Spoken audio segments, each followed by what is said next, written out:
Let us pray. Lord, we want to thank Thee for another wonderful day in our troubled world. We want to thank this group of people that are here tonight. Bless them that they do their business for our county in the correct manner. Lord, bless the sick, the needy that need Your help. Lord, give a strong hand and a lot of guidance to our world as our society is broken as bad as I have ever seen it. We need a lot of Your strength, a lot of Your help. Lord, bless the people in Denver and Nashville, the administrators, their families, the children that's killed, their families. And Lord, please bless those children that went through the trauma that they went through during this happening. I bless our troops that are overseas fighting for our rights, our current way of life, our freedom. In Thy name we pray. Amen. Thank you. All right. First item is approval of the minutes from February the 28th. Move to approve. Second. Motion second. All in favor? Aye. Any opposed? Next item, new business, solid waste. Yeah, she's here. She's just a seat back from me. Okay, I know we had your report. We ordered a new canopy for the paint totes at the transfer station, and it will be installed this month. It actually got put up last Monday. And this will guarantee us being able to hold our household hazardous waste event on September the 16th at the Ag Center from 8 to noon. Our litter grant provided the funds to cover the cost of that, so that helped us a little bit on that side of it. Some of the totes were getting filled with water before, so they would not pick it up. So now that we've got a place to keep them dry, should eliminate all of that. We had just normal calls coming in from a lot of new residents on where to take their recycling items in the trash. And we talked to Kyle Howard, who is Keep Tennessee Beautiful, to see what benefits it would be for the county to be an affiliate of Keep Tennessee Beautiful, which we already do some work with them anyway. But there are some local residents who really wanted to get involved and might help with our litter obligation. So we'll be talking more about that in the future. Plan to attend the Tennessee Environmental Conference in Chattanooga in May. There's always interesting information that comes out of that meeting. We will again be helping the Environmental Week scheduled for April at the Ag Center. This event targets first and third graders, approximately 1,200 kids attend. They have booths set up for recycling, water, soil conservation, forestry, wildlife, and a lot of other topics to cover, and the kids always enjoy that. I did talk to Gina the other day. They've had to postpone that until sometime in the fall. They did not have enough participants to make it worthwhile to do it right now. And the last APR figures are coming in. We're still waiting on the big store items like Kroger, TCS, Walmart, and those get sent to us by the state. So as soon as those are in, then we will finish up our report. Recycled tonnage was 90.63 tons, and the dollar amount was $19,065.30. There were 2 metal checks included in that month. Landfill was, our cost was $28,992.54. 851.97 tons is what we pulled. Any questions? All right. Thank you for your report. Next item is human resources. Your report's in your packet. She had a prior engagement, so she's not here with us this week. But if you have any questions, we can certainly get that information back to you. Next, archives, and she's in the house, the author. We have been very busy this winter. Numerous people have been sending us emails for research requests, and so we have just had a lot to do. We've helped with like History Month programs. We have been doing a whole series of things. One of our favorite ongoing are road names and their interesting history. We're going through the list that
temporary records. So, that's about it. We've been rather busy, as I said. Any questions? Got anything for Carol? Continues to be a hot spot for people that want to come and get information. They're doing a great job. We've had a couple of impromptu tours, two official, scheduled tours, and then two impromptu visitors, so. Absolutely. Thank you all for doing all that. Next is architects, and I don't know, unless you got something, I mean, progress is happening. You can see dirt moving and the cut in and. Moving on Cartwright, we've got brick on the community high addition, we're moving right along. Exciting. I'm not aware, at least on the county side, of any specific technical issues at the moment with architect. Do you, on your side, everything's just progressing, right? Yes. Okay. All right. Any other questions or comments? Okay. Monthly reports. Yeah, you've got a monthly financial report, and I wanted to let everyone know that we're on track as far as the budget so far, and nothing unusual to report. The next part is, and stop me if you have questions, we have an analysis of property tax collections. In total, we're 5.3 million ahead of the same time last year. Now, that will probably change as we go through the end of the year. So people pay at different times, so it changes each year. Okay? This reflects the tax increases. Yes, it doesn't reflect the tax increase. That's part of the reason that it's an increase too, but we will see that change. Prior year collections were 430,000 less than the same time last year. Clerk and master were 19,000 ahead of the same time last year, and that depends on when people pay at the trustee's office. So the previous page affects this page. And sales tax were $1.2 million ahead of the same time last year. So if there are any questions about those, I'll move on to the next one. Juvenile detention, we're projecting a loss of $273,000 through the end of the year, and on traffic school, we're projecting an actual profit of $79,000 through the end of the year. And that's my report. And I believe in relation to the juvenile detention, chairman of the property committee was going to get with us to get the latest flow of how revenues in and out, since there was an adjustment in the rate a few months ago. So it should trend just a little bit different, but our expenses went up was why we needed to change the rate that we were. So at the end of the day, the plus and minus is probably going to be a wash, but we will try to make sure that at some point, we will absolutely get the latest numbers to go with that presentation that she'll be putting together for you. Does Shannon's report for Shannon's report from HR show a year-over-year that would show since you paid the property tax, we did the increases for the rolls? We've seen, like, turnaround time, take the time of, like, anything for our positive on that perspective. I think it'd be good property tax so that we could make increases. They really stand as two different reportings, Yes. but we could certainly ask her to look at a trend or a pattern, or what was the report last year versus this year? Are you seeing more activity or less? Is that what you're asking me? Yeah. Okay. Positively, right? Because we said, hey, there were a lot of people that were exiting. We Right, were having right, trouble right. filling Yeah, our roles. turnover Like, and. I think to be able to come back and say, because we did that, we're able to see less people departing the county, more people are staying enrolled, and it's taking, we're quicker in hiring. We're filling them if we have to. Gives you kind of a positive spin on what we're We doing. certainly can get you that information, and then we'll see if there's places that we can sprinkle some of that information with her in our report. And she's, of course, not here this month, so we'll follow up with that. Thank you for that. All right, other reports, which is EMS, and I know Ted was out of town, and actually, I think the assistant was too. His report's in there. Nothing unusual about that report, and so if you guys are okay, we'll move on with that, unless you have a question. Mike can help you. Right, and if nobody has a specific question about the standard report, then we need a motion to approve the monthly reports. Second. All right, motion second. All in favor? Any opposed?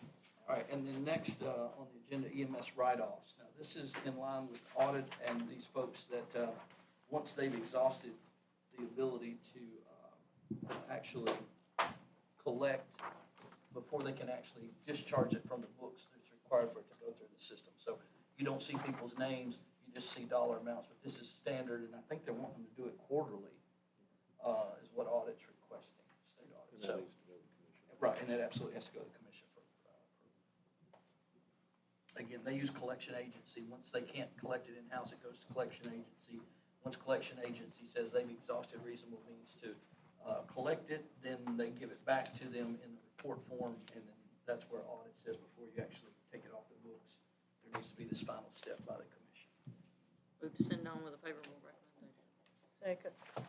First and second, all in favor? Any opposed? All right. Next item is surplus from the Board of Education. It's in your packet. School superintendent's here, and again, I think I'm right, but these go through your board Correct. for scrutiny prior to coming to us. Is that right? Correct. Move to approve. Second. All right, motion second. Open for discussion. All in favor? Any opposed? Next is the county's surplus. Of course, that goes through finance and purchasing and those folks before it then comes here. Move to send on. Motion second. Second. Motion second. All in favor? Aye. Any opposed? All right, next item we had on the agenda, I think we preempted last month that we would have those guys come. Commissioner Greg Vick and Commissioner John Boutwell are going to do a quick presentation on the breakdown of, I guess, the BDP formula or the potential impact it will have on us, right? Yeah. Sorry that we're sitting here, but to be on the microphone. Otherwise, we should have voted. Thank you, Mr. Chairman, for allowing Commissioner Boutwell and I to be on the agenda. First, let me just start with a statement. Give me 2 minutes on this that really explains how important education is to the entire community. It's been said the road to poverty passes by the schoolhouse door, and I believe that. But I also believe, conversely, that the same road can lead to prosperity because that road passes into the schoolhouse door. Education is the single most impactful and important function this community and this commission can do to lift ourselves into prosperity. So Commissioner Boutwell and I are here today to share our findings on how this county commission has been funding our schools, how we stack up with our neighboring counties, and what we need to understand is going to happen with the future funding. It's not a very pretty sight. In fact, it's rather embarrassing. But Commissioner Boutwell, who, by the way, has a master's degree in business and a doctorate degree, is going to outline our financial commitment to education using state-generated facts and audited financial statements. These numbers will detail exactly where we stand within our core district and surrounding counties, our state, and even the entire country. Now, what is abundantly clear is Bedford County and our people have not placed education as a top priority, and the county commission has not placed education as a top priority. Instead, we've decided to rely more and more each year on state and federal funds and not local funds to pay for the education of our children. The new state-adopted funding formula, TISLA, which is the Tennessee Investment in Student Achievements, will give even more state funding, but this time it comes with a twist, and that twist is called the Funding Capacity Formula. So Dr. Boutwell will outline how this new funding formula will work and what will be expected to pay, and in addition, his research will show how we, as the funding body, stack up with the other counties. And one last thing before I turn it over to Dr. Boutwell. I could not be more proud of the work our school superintendent, Dr. Tammy Garrett, is doing. I could not be more proud of the job our principals, our teachers, our staff that do every single day to support our 16 schools and 8,950 students in Bedford County. If there are heroes or even angels in this world, they would be each of those individual teachers who every single day step up and be teachers for all of us in Bedford County. They deserve better, and we need to help take the necessary funding steps to help them help us. So, Dr. Boutwell, you can begin. Right. Let me pass these out to everybody.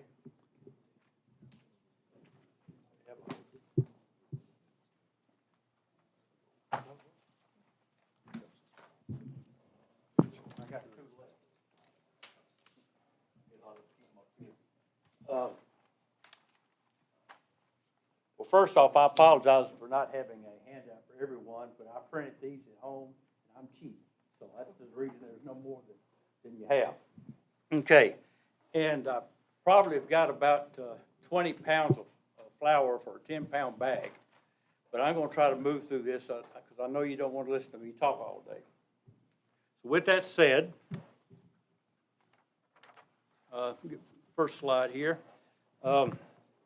When I was on the school board for 10 years, and after about year 2 or 3, I started keeping a little spreadsheet with the budget each year.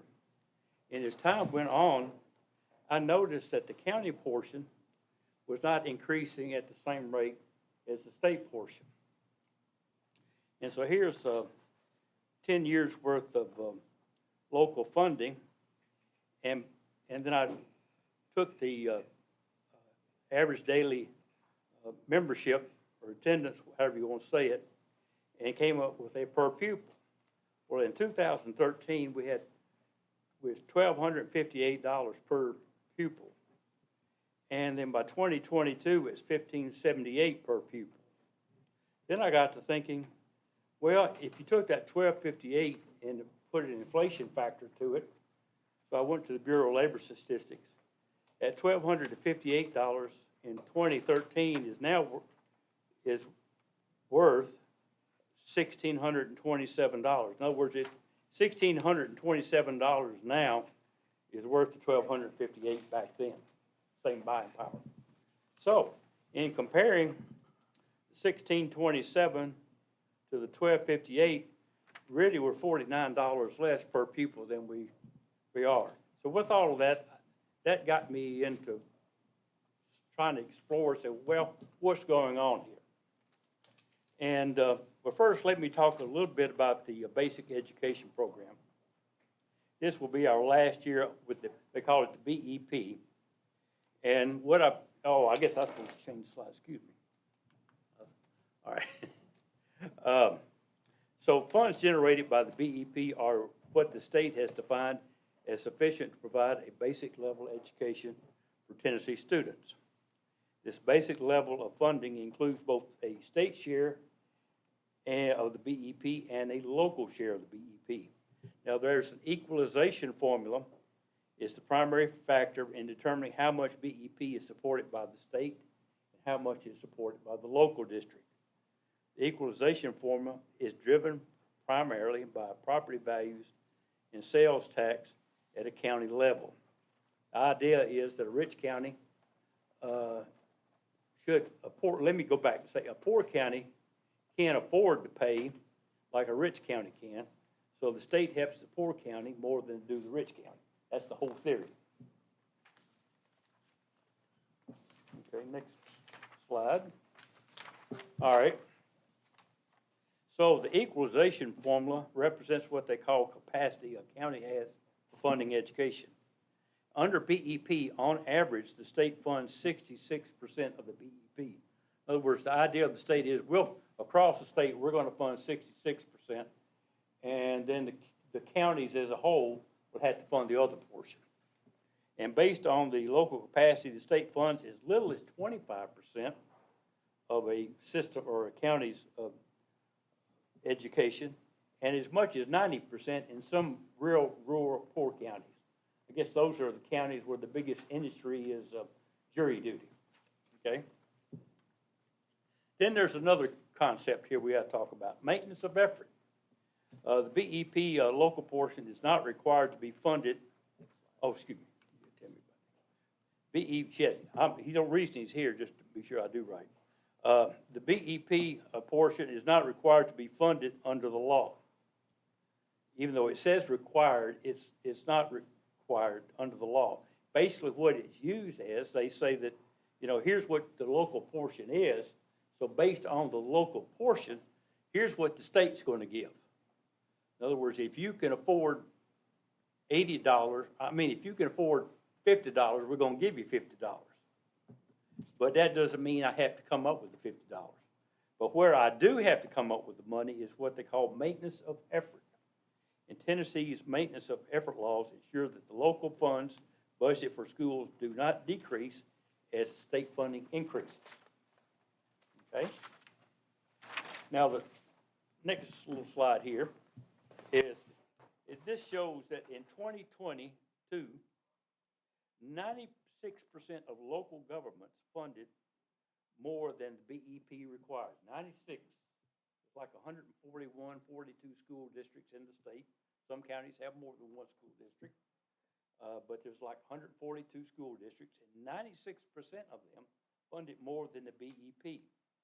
And I got this slide is from the Sycamore Institute, which they work closely with the Department of Education. In fact, the Tennessee Department of Education will often cite Sycamore's work. And they're showing that in 2020, for example, the state funded $4.8 billion, and the local government, the state portion was $4.88, and the local portion would be $2.5 billion. Now that's in theory, but what actually happened in 2020 is that the local funded 46%, or which is 12% above what's actually required. So we're seeing a lot of counties, a lot of systems supporting schools more than is required by the BEP formula. Now, I know that you can't see this, these folks can see it if you'll turn this page, but in 2023, Bedford's required matching funds by the BEP, and I got this information from the Tennessee School Board Association. They had the actual sheets from the state, which shows the BEP formula for each school district. And they said that the required matching funds for Bedford County was $14,612,000. In 2022 is which they cited in the BEP formula, because 2023 hadn't finished, obviously. We funded education, and this is the count, let me back up. This is account 141, the general purpose school fund. And that's where all the education part goes on. This has nothing to do with building or any program or anything like that. So with that said, we funded $12,632,000. And in our 2023 budget, we had $12,769,000 for the 141 account. And of course, the 14,612 is for the 141 account. So, next slide.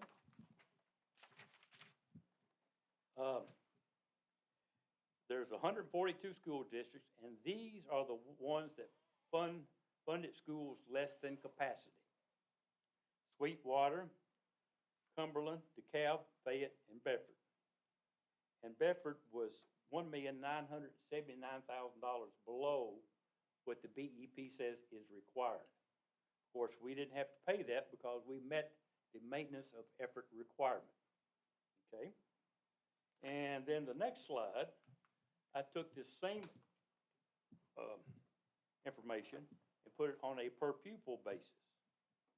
And so I got the local per pupil actual, and then the capacity per pupil local, and our variance was $785 per student, which is almost 35% of what the capacity number is. And you can see it for the rest of the counties there.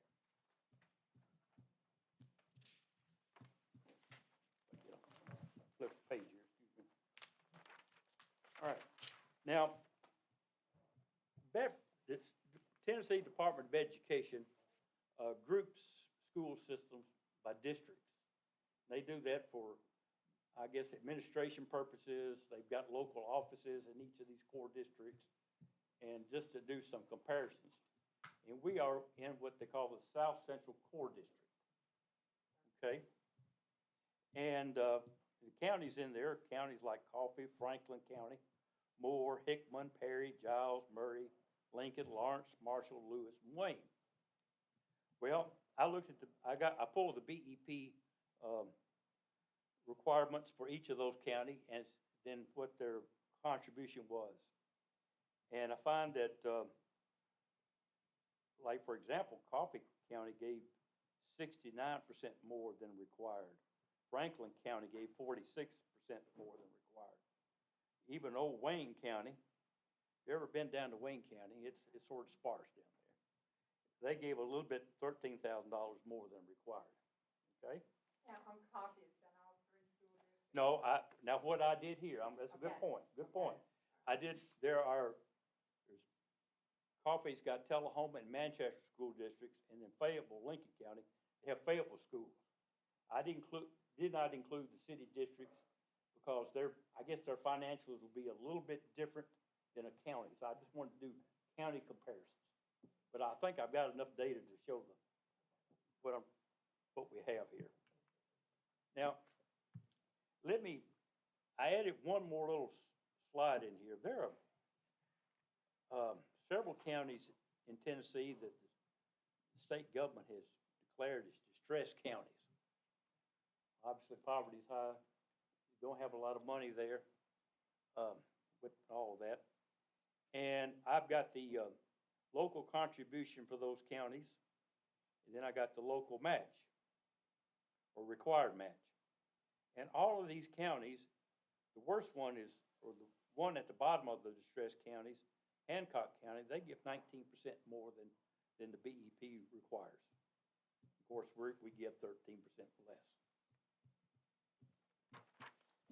So, next slide.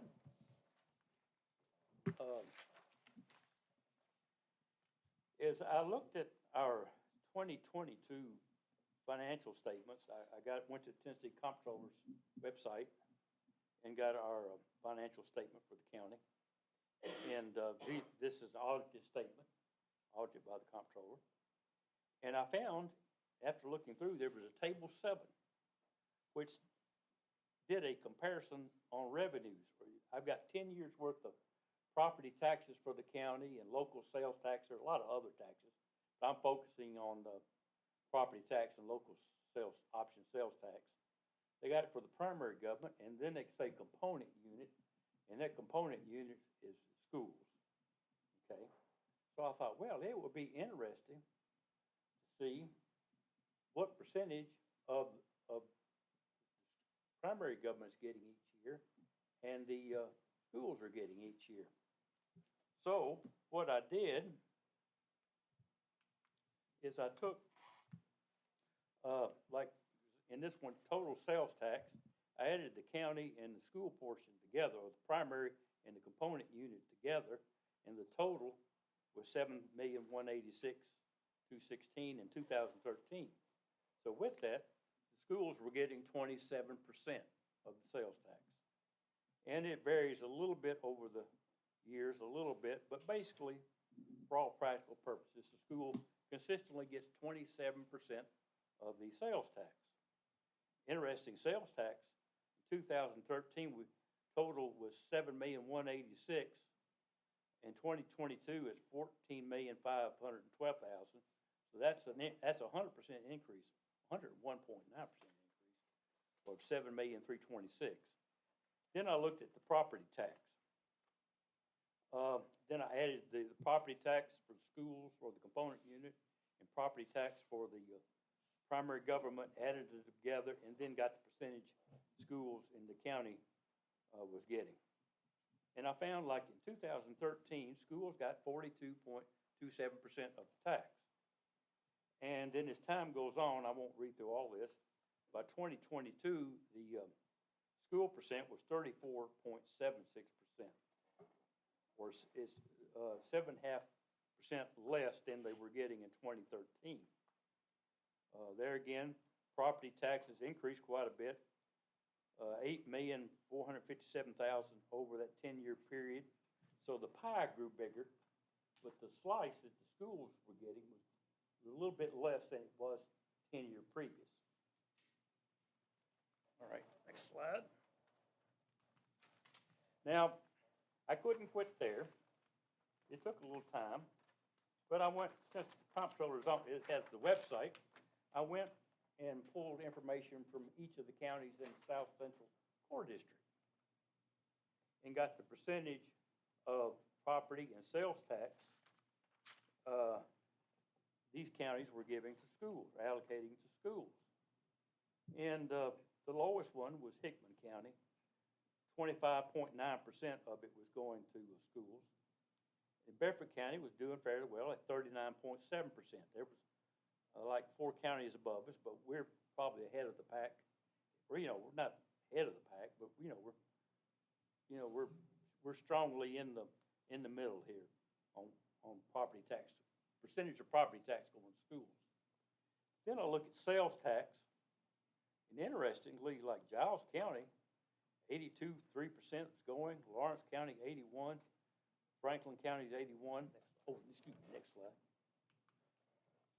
Next slide. And it looks like across the board that pretty much every county is at least giving 50% or more of their sales tax to schools. But Bedford County is 26.8%.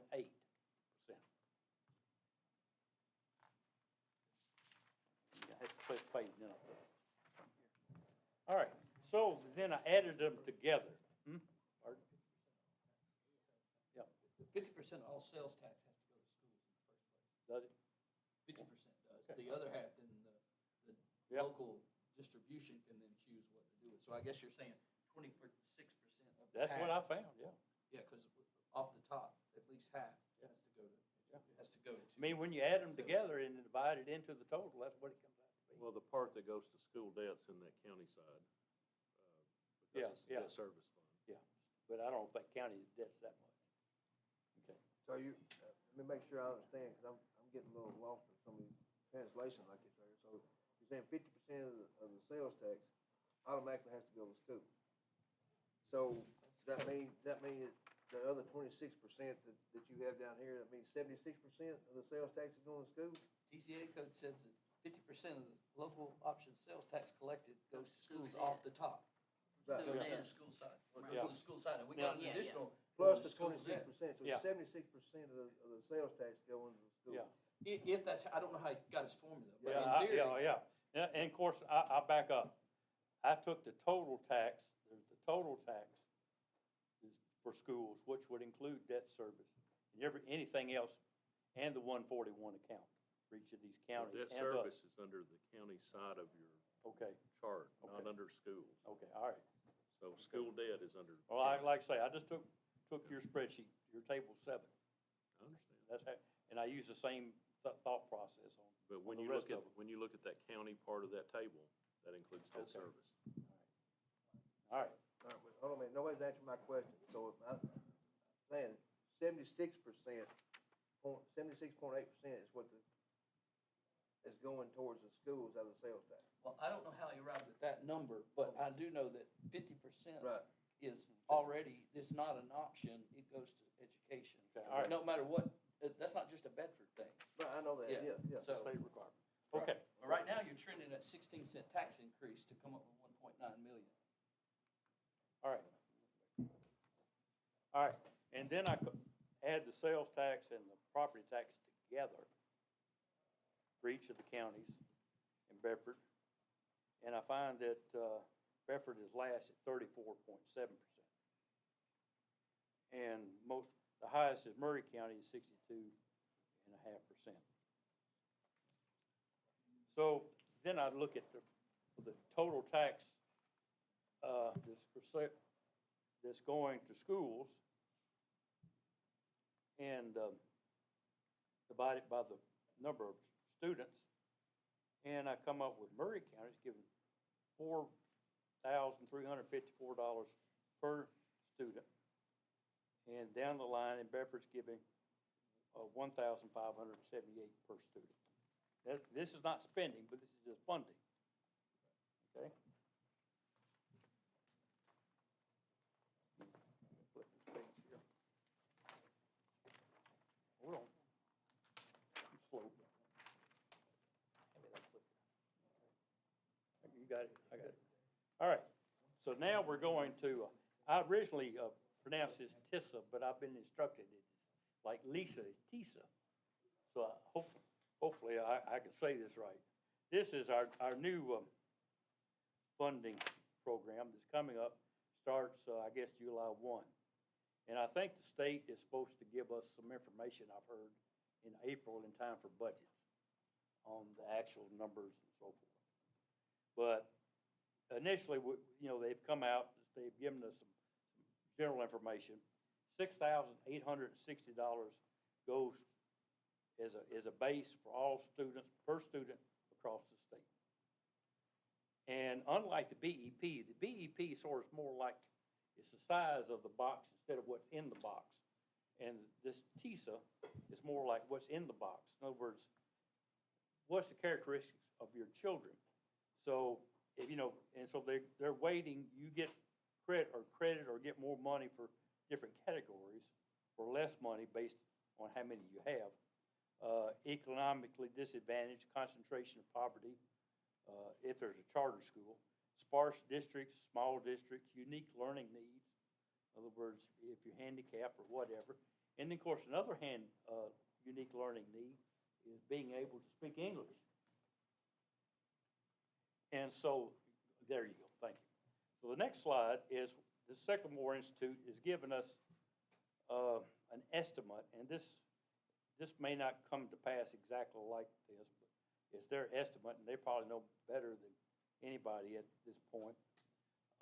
They're saying that Bedford County, the state portion is $66,870,000, and the local portion will be $13,182,000. And our local share will be 16%, and we'll get $80 million.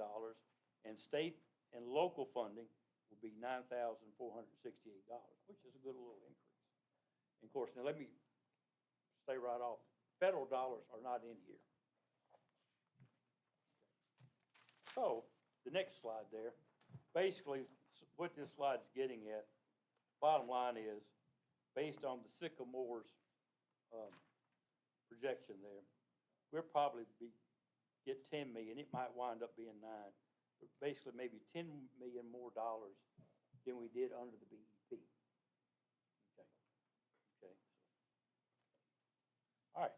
So the next slide, this shows that TISA is saying that our maintenance of effort is 13.7. Now this doesn't really tie back with the way the BEP, because the BEP recognized that we had like 12,600,000.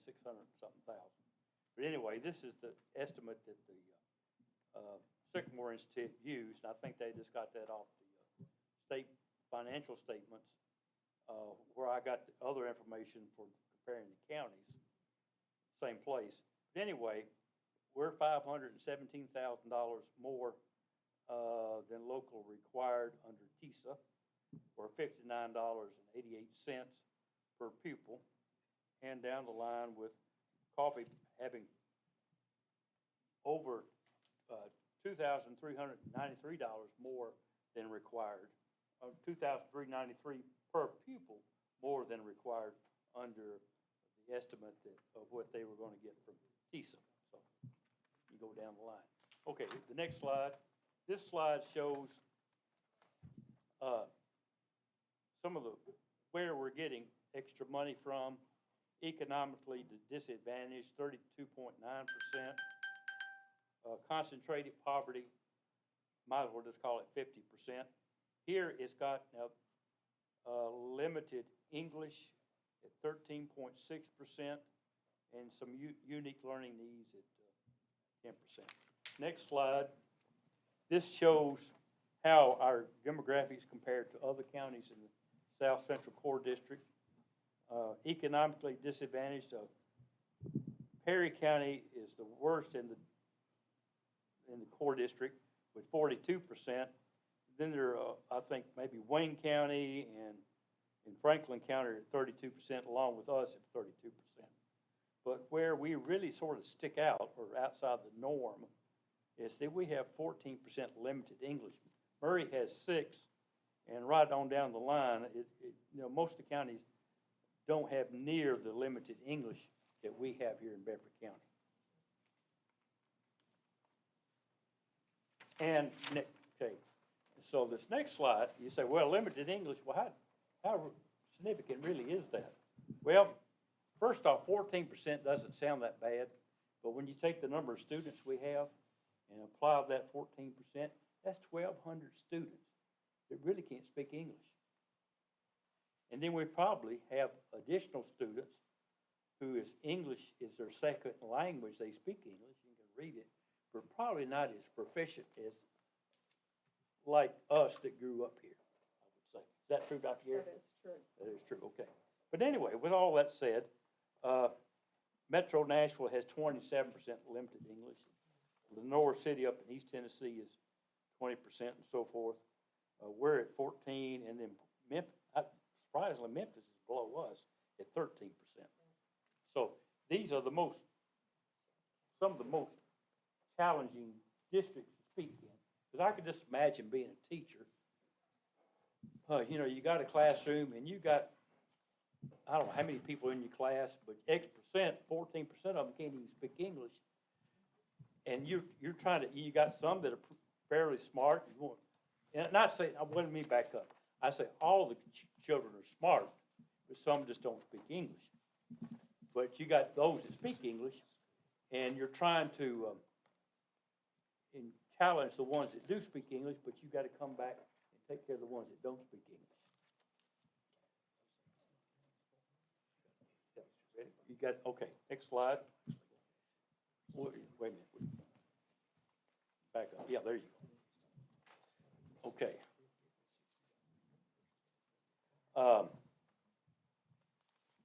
With that said, where do these other South Central Core District counties or school systems spend their money where Bedford doesn't? I say it's teachers. I looked at I got this from TASER, the Tennessee Intercollegiate, not intercollegiate, but it's the state legislature organization that intergovernmental analysis outfit. And they have information on the teacher per student ratio. And with that said, the average of everybody else in the core district is 13.5 students per teacher. Then if you do a weighted average where the larger districts have a greater weight and the average is 14.21, or to say 14%. So with that, if you applied those percentages to our number of students, Bedford County on just the average would have 81 more teachers. And under the weighted average, we would have 53 more teachers than we do. So with that, we've got the probably one of the more challenging student bodies to teach because of the limited English or English as a second language. But yet we have less teachers than other systems within our core district don't have near the challenge.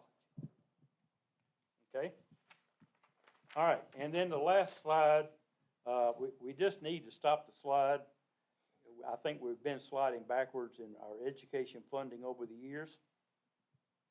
Here's recapping the BEP allocation. And if you were to take that allocation for the one, and that BEP local contribution is the 141 general purpose school account. If you were to take that 141 general purpose school account and apply it to the TISA, all these counties their favorable variance would be better because the state is requiring less local funding for TISA, as we understand at this point in time. So like good old Coffee County, they're given 86% above what they are required to give. And right down the line, and even Bedford County, using 2022 dollars, we would be 4% under, as opposed to 13.5% under. And we've been increasing the general purpose account over the last 4 years at about an average of $100,000 a year. So you take $200,000 off of that 349, so it probably make 549, make us $349,000 less than what TISA says is the required funding, which would still put us at the bottom of the core district. But at least we would be a little bit closer. And we are getting, from the state, we're getting 9 or 10 million more dollars. So that's going to be a big boost. But there again, our county, we have one of the more challenging districts to educate because of our diversity, particularly our limited English diversity and English as a second language piece. And so with that, it just takes greater resources than the average school system in our core district and across the state. So that's all I got to say. Thank you, Dr. Boutwell. Okay. Well, folks, Robert, do you have any questions? Like you were looking at something. No. Okay, we're just tracking your data. Okay, I'm just reading Yeah. what you were talking Yeah, about. Okay, so good. let me ask you, so if I summarize your report, I took away from that we're 1.9 million behind where you think we should be. Well, or that's where not the- where I think should be. That's what Well, based on the BEP other says- counties' data, is that The right? 1.9 million, what that is the state has the BEP formula. And they say, okay, Bedford County, we're gonna give you, I forgot what it is, let me look at it right quick. No, it's okay, I understand no, your, won't I take me understand a your second. position. My question is, how much money do you think we need to catch Okay, up now let me in back up. education? I want to explain this. The state says in 2023, fiscal year 22-23, basic education program for Bedford County would take $69,990,000. That's the total.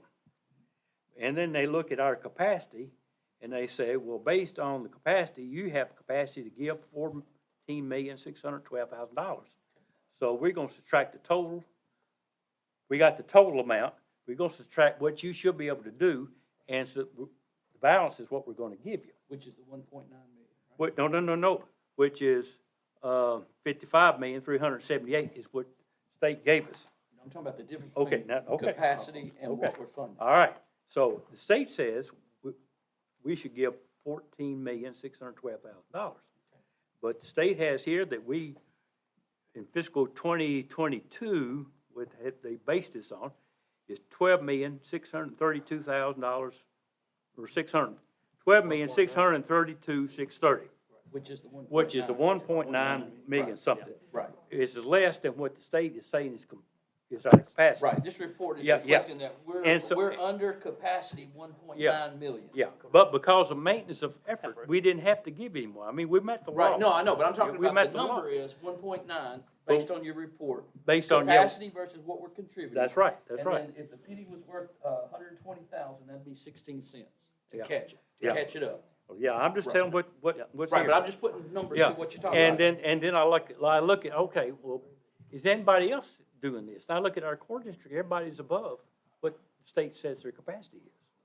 Understood. And there's only, and 96% of the school districts across the state are giving more capacity. So then I ask, well, why in the world aren't we doing? I mean, where are we?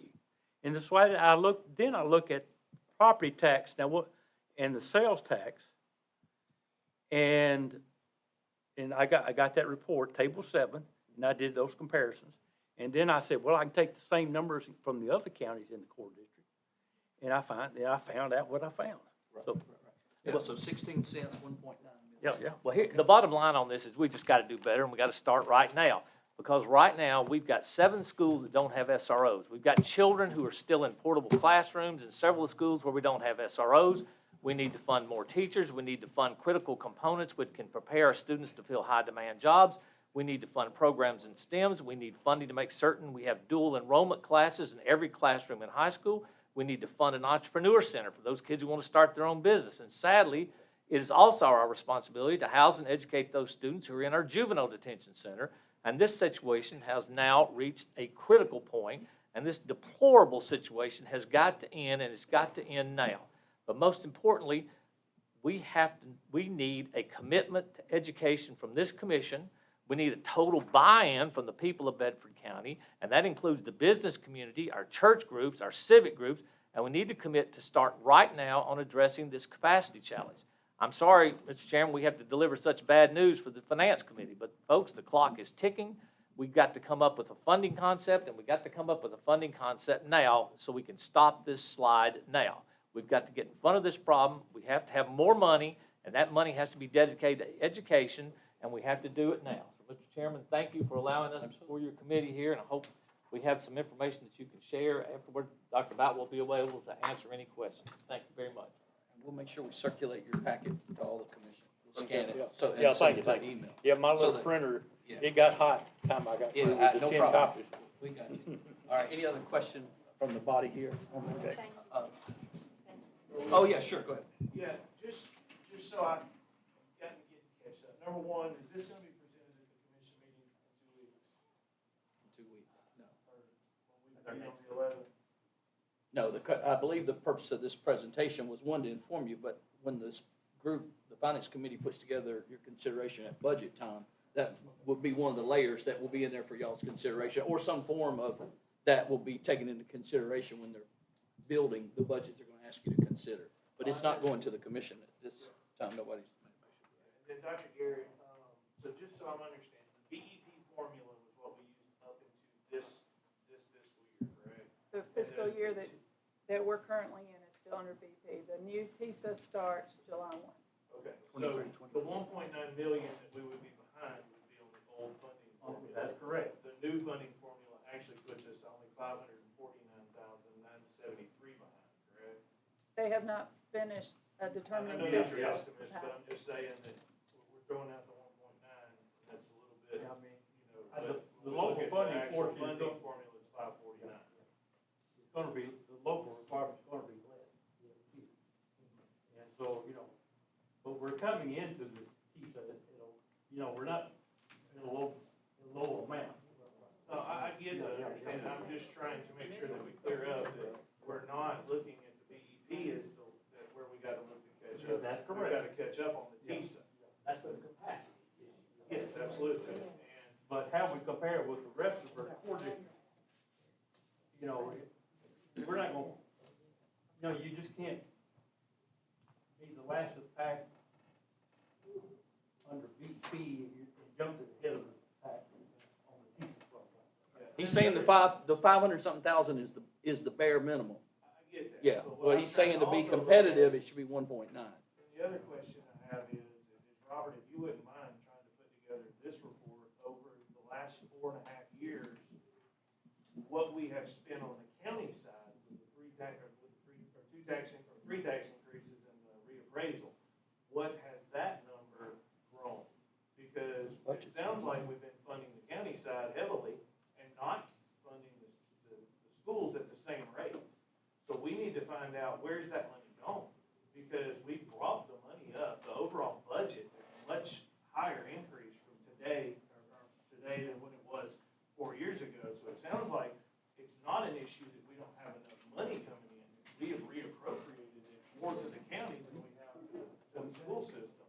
So the thing is yeah, we're sounding the alarms, but the issue is we should have sounded the alarms 4 years ago when we did all these tax increases and we did the reappraisal. We should have put that money towards schools instead of continuing to put that into the county side. So the thing is the alarm should have been sounded 4 years ago when we had the money, but we chose to spend it in other places. School funds are separate, that's a whole No, I separate budget. understand, but the money we're bringing in is You, all. well, you'll starts at sure have the same opportunity to offer a tax increase if you'd like to do it, partner. amount. Okay. That's not where we need to go. Okay. That information you're asking about is probably in the audits. Commissioner Neely, you're welcome to speak, go ahead. Well, I was just saying, we've raised taxes in Bedford County, the local funds that have come in, which include property tax, 69.2% since 2018. That's a big chunk of money, and it's hard to know where all that's gone. And one question I have is the sales tax comes back to the school, 50% of it. The local sales tax option that the state gets do they get a percentage handling fee of that? There is a number. They get a portion of the Yeah. sales tax. Okay, and then I'm seeing they're looking at legislation where they're gonna start reducing that handling fee Saw that. and put the money back to the county. How much will that generate for us? I don't think we see that handling fee, so I really don't Yeah, know. we don't know yet. And sales tax is a moving target, depends on the economy. Normally, what they do is, normally like, let's say the sales tax is 7%. The state would get 5, we would get 2. It's something, it's divided like that.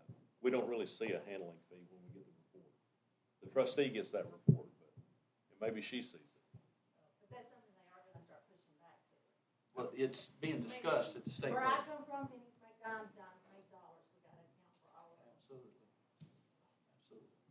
All right, any other comments? Yes, I just want to make sure that there's an understanding, because I know that the 10 million extra has been thrown around, but I want to make sure that we understand that the operating budget for the schools has been 76 and 77 million for several years. Is that correct? Where we've been going into fund balance. The fund balance is now a little over $2 million, so you can't go into fund balance. So when you consider that for years we've gone into that fund balance and it's no longer, you have the ability to go that much, then really you're only getting about $3 million extra money. I just want to make sure that we have that understanding. right, the new formula, right, yeah, resets all of your parameters. We would have been in bad trouble if we would not have TISA. I guess there's a couple other comments I want to make. One is, I was at some kind of meeting, and I I think Greg might know who I'm talking about, but I don't remember the guy's name. But he was a state legislator over there. He was just making comment in the group, said, we put $1 billion more into education in Tennessee. He said, we better see some results. So they're gonna be looking for results, the state is. Well, and there's conditions on the funding Yeah, under this new and- formula that and- you've got to meet markers to keep the money too, right? And then on top of that, I know they got this third grade thing, that if you're not proficient in reading, and Dr. Garrett can, elaborate on it. All I know is if you're not proficient in reading, third grade, you just can't be passed on to the fourth grade. So there's gonna have to be some kind of, is that correct? That is correct.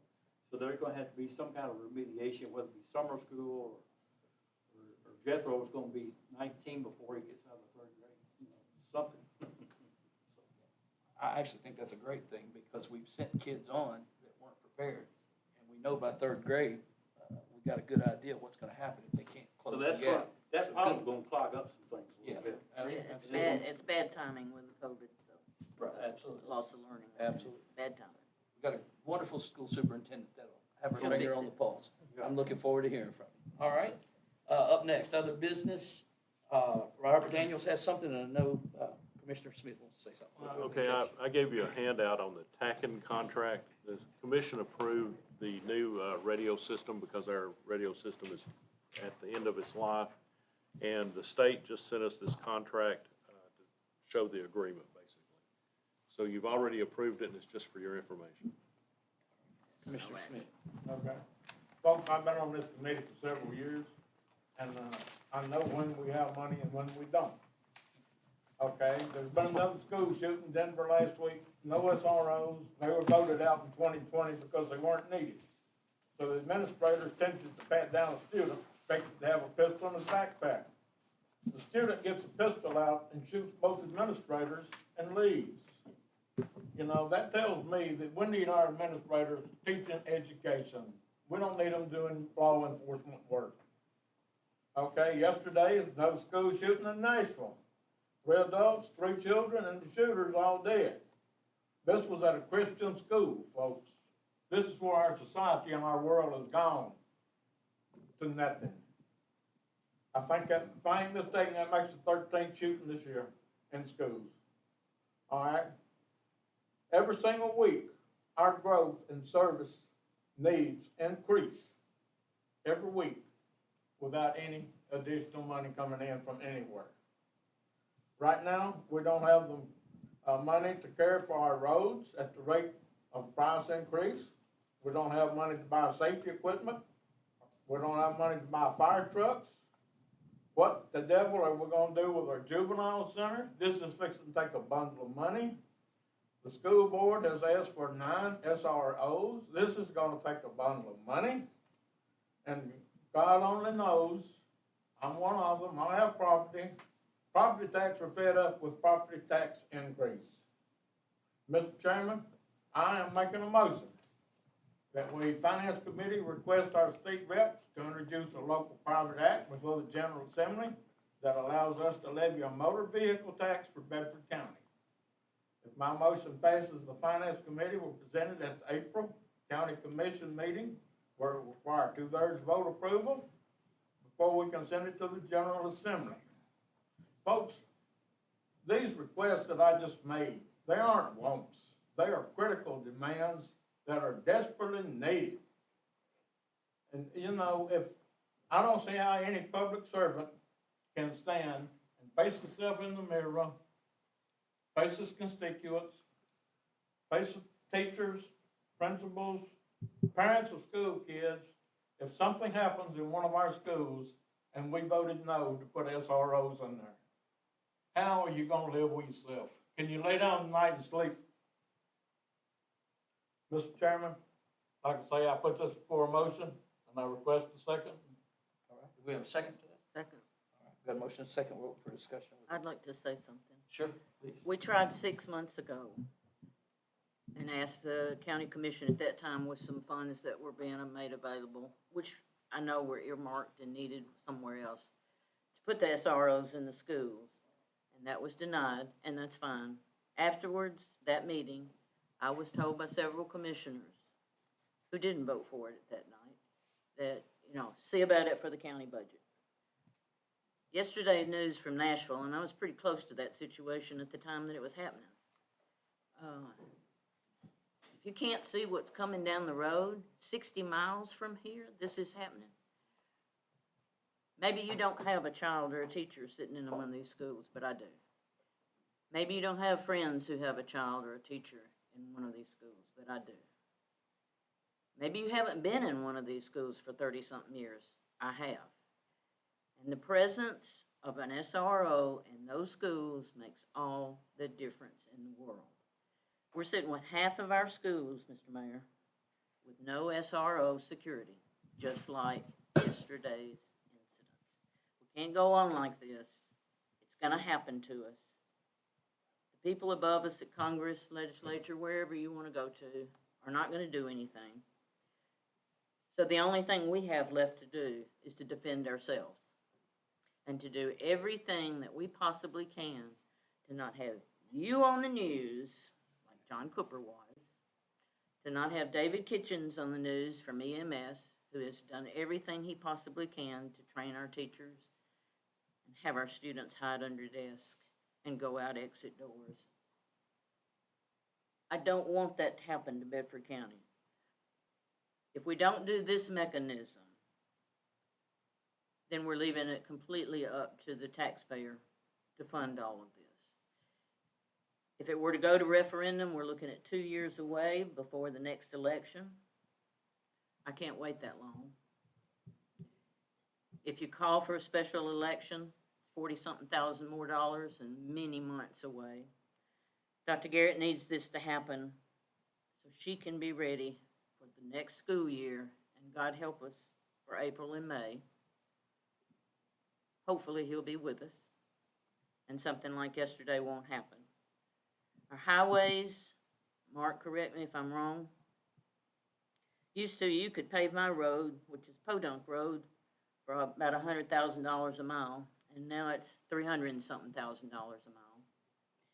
You could pave something like New Center Church Road for a couple $100,000, and now it's $500,000, 400-something thousand a mile. I get more calls about roads than I do anything. We've got to have fire trucks. We've got to have ambulances. We've got to have this. We've got to have this. We've got to deal with the juveniles. And the list goes on, as these two gentlemen have told us to. But at least with this mechanism for the commission to hurry up and make a decision so that we can get the SROs in, maybe do some of these other projects behind us, and not put the entire, complete, 100% burden on the taxpayer alone. The wheel tax, if it comes to attrition and we can agree, everybody pays their part. So a house where you drive by and there's 8 vehicles, at least they're helping. It's not left to, nobody wants a property tax less than Tony and I do. And I serve many, many farmers. I don't want to tell them that their property taxes are going to go up. If I have to do that, I want to say at least we're spreading the wealth around to everybody else. But I hope this committee will send it on to the county commission. We've got to do this, and we've got to do this right now. There is no delay on this. Got a motion and a second. We're still in discussion. Okay. All in favor? Aye. Is there anybody opposed? Please speak so we can get you on the record. Okay. It's passed. It's going to the commission as written, and we'll. It'll be a resolution. Right, we'll get it typed up, but I'm saying we'll have the documents so they have it in their packets, and they'll be able to see it. And it was with a favorable recommendation. Yes. Right, Tony? With a favorable recommendation, Tony. It wasn't just putting it forward. You want it to go to the commission with a favorable recommendation from Yes. this body. Yeah. Yes. Right. The finance committee has a unanimous favorable recommendation for this to be put before the commission for action. Right. In agreement with that statement? All right. Any other old business or other business? Got announcements, if there's anything somebody wants to say. Announcements?